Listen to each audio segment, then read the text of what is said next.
Think about the ground beneath your feet right now. Feels solid, right? Reliable, completely immovable. I mean, since the day you were born, it's just always been there, holding you up. But what if it suddenly didn't? Welcome to This Explainer. Today we're exploring a totally fascinating and honestly kind of terrifying intersection between 7th century Islamic prophecy and 21st century modern geology. We're going to look at ancient texts that foretell the Earth literally opening up in 3 very specific locations. And as you'll see, modern tectonic science maps perfectly onto those exact same regions. It's a really profound look at what happens when the very Earth we stand on becomes an active participant in the end times. Okay, let's dive into this by defining exactly what we're talking about here. The term is Khasf, and to be clear, we are not talking about some gradual soil erosion or a minor pothole in the street. Khasf is a sudden, absolute, complete sinking or swallowing of the earth.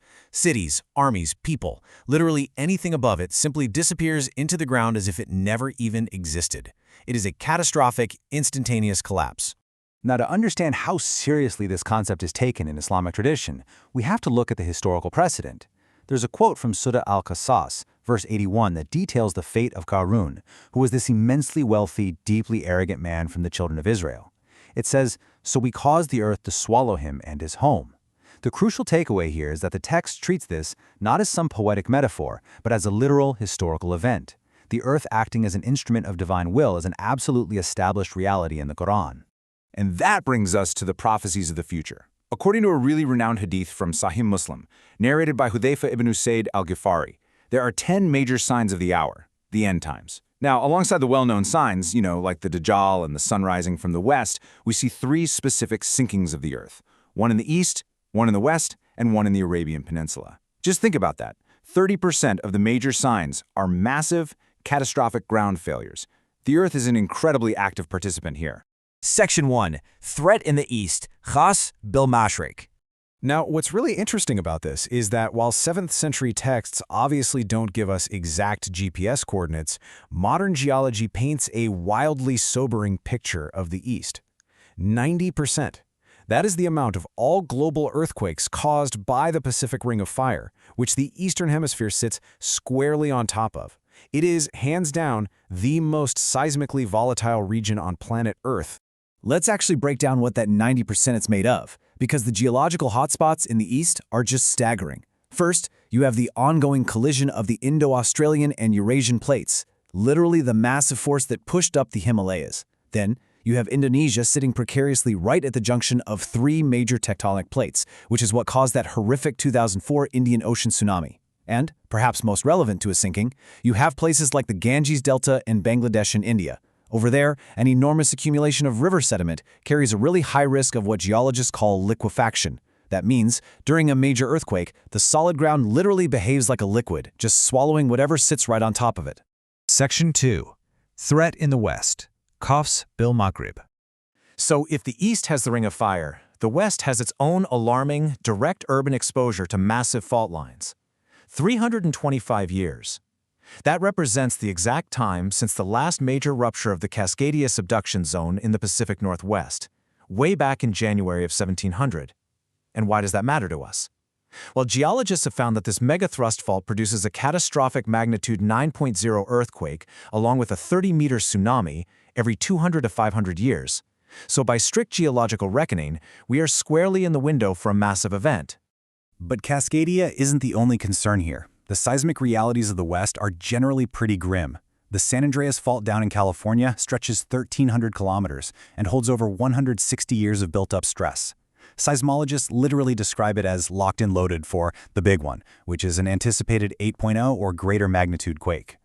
And if we look across the Atlantic, scientists have documented severe volcanic flank instability on La Palma in the Canary Islands. If that flank collapses into the ocean, it could generate a mega tsunami affecting the entire western Atlantic coastline. Bottom line, the ground in the West is simply not stable. Section 3. The Arabian Peninsula. Khas fi Jazirat al-Arab. Now, for Muslim viewers, this is perhaps the most spiritually confronting location, the sacred lands of Mecca and Medina. It's a stark reminder that absolutely no piece of geography is exempt from divine decree. Islamic tradition actually foresees major physical changes here. Hadith literature even mentions that the Kaaba itself will eventually be dismantled before the Day of Judgment by a man named Du al-Su'akatain. And scientifically, the seemingly static desert is actually in constant motion.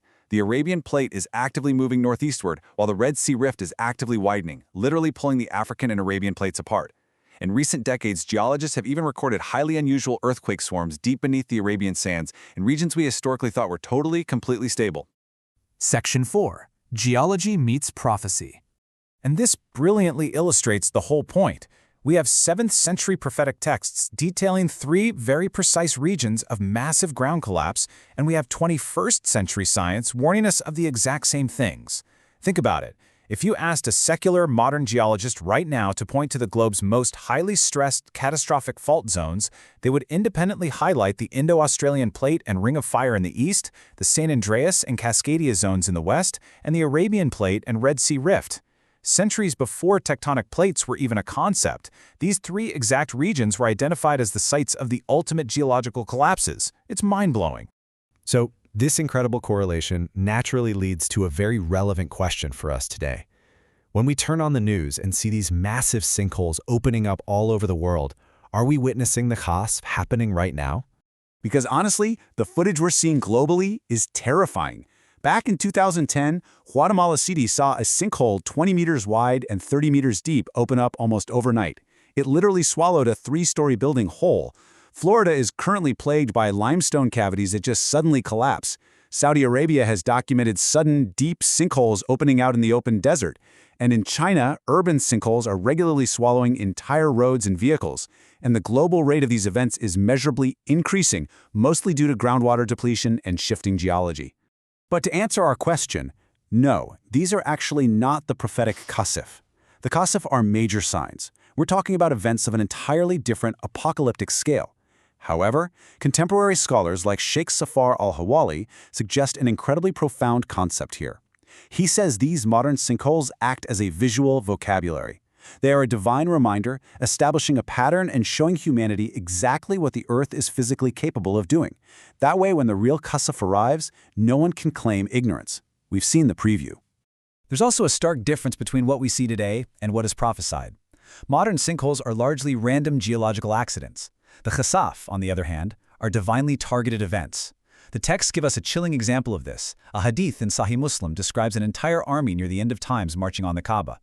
When they reach an open desert plain, the earth will simply open and swallow the first and the last of them. When Aisha, the Prophet's wife, asked about innocent people who might be forced into that army, she was told they too would be swallowed, but then resurrected based on their intentions. It's a highly targeted, highly precise event.